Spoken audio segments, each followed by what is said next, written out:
Salam sejahtera saudara, apa kabar? Meski hidup tak selalu sehat ataupun senang, namun kiranya penyertaan Tuhan tetap dirasakan oleh saudara sekalian.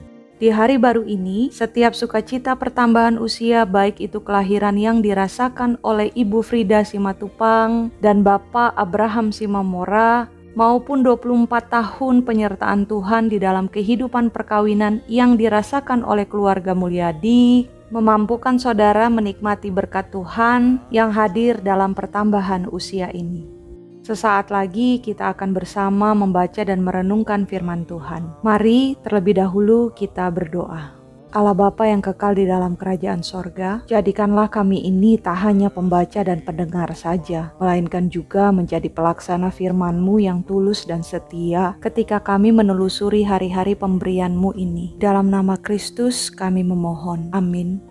Injil Yohanes pasal 4 ayat 46 hingga 54 menyatakan, maka Yesus kembali lagi ke Kana di Galilea, di mana ia membuat air menjadi anggur. Dan di Kapernaum ada seorang pegawai istana, anaknya sedang sakit. Ketika ia mendengar bahwa Yesus telah datang dari Yudea ke Galilea, pergilah ia kepadanya lalu meminta supaya ia datang dan menyembuhkan anaknya, sebab anaknya itu hampir mati. Maka kata Yesus kepadanya, jika kamu tidak melihat tanda dan mujizat, kamu tidak percaya. Pegawai istana itu berkata kepadanya, Tuhan, datanglah sebelum anakku mati. Kata Yesus kepadanya, pergilah, anakmu hidup. Orang itu percaya akan perkataan yang dikatakan Yesus kepadanya, lalu pergi. Ketika ia masih di tengah jalan, hamba-hambanya telah datang kepadanya dengan kabar bahwa anaknya hidup. Ia bertanya kepada mereka pukul berapa anak itu mulai sembuh. Jawab mereka,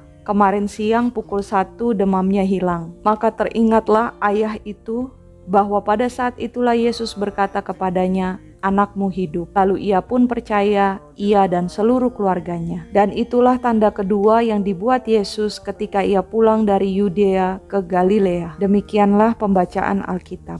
Saudara yang Kristus kasihi, percayakah saudara kepada Tuhan? Dengan lantang, saudara pasti akan menjawab ya atau berkata tentu saja. Namun, apakah saudara mempercayainya? Dalam arti yang lain, mengandalkannya? Belum tentu, bahkan kerap kali tidak. Layaknya teknologi GPS yang sering kali saudara gunakan untuk menunjuk arah, saudara tak 100% mengandalkannya. Sebab itu saudara akan berhenti untuk bertanya kepada orang di sekitar yang dijumpai guna memastikan bahwa arah yang dituju sudah benar. Maka tak mengherankan, di perjumpaan Yesus dengan pegawai istana Kapernaum ini, di ayat 48 Yesus menegurnya. Di ayat 49 terlihat jelas bahwa pegawai itu masih belum mempercayai Yesus. Namun setelah mendengar perkataan Yesus, sikapnya berubah. Bahkan perubahan itu juga ditegaskan pada ayat 50 dan ayat 53. Perubahan sikap dari percaya kepada mempercayai sejatinya mencerminkan perbuatan atau tindakan yang mengandalkan Tuhan. Dampaknya tentu saja hidup yang dimaksud bukanlah secara fisik melainkan iman.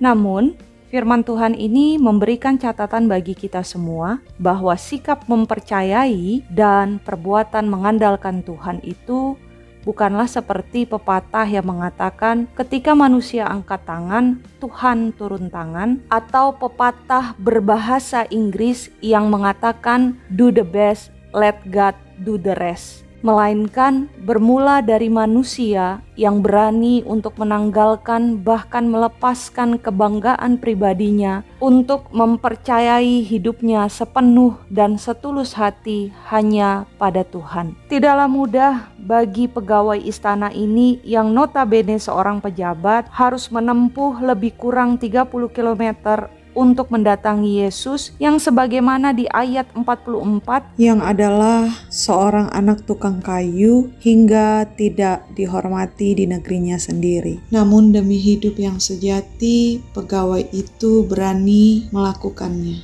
Apa sih yang dibanggakan dalam kehidupan kita? Satu-satunya hal yang paling membanggakan dalam kehidupan kita adalah ketika kita hidup di dalam Tuhan.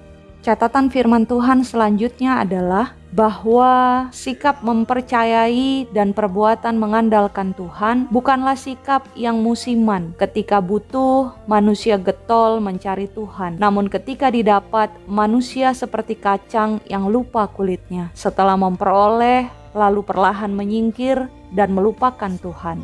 Bukanlah hal yang mudah bagi seorang pegawai istana Kapernaum mempertahankan sikapnya yang demikian. Sebab Yesus, baik ajarannya maupun tindakannya, menghadapi pertentangan di mana-mana. Pegawai itu dan seluruh keluarganya membuktikan bahwa percaya mereka kepada Tuhan bukanlah musiman, melainkan mempercayai Tuhan secara utuh dan mengandalkannya, sehingga mereka siap untuk juga menerima pertentangan sebagaimana yang Yesus hadapi. Dengan demikian, mempercayai dan mengandalkan Tuhan memampukan kita untuk berkata, "Do the best with and in God till the rest." Amin. Mari mengakhiri program hari ini dengan menutupnya melalui doa.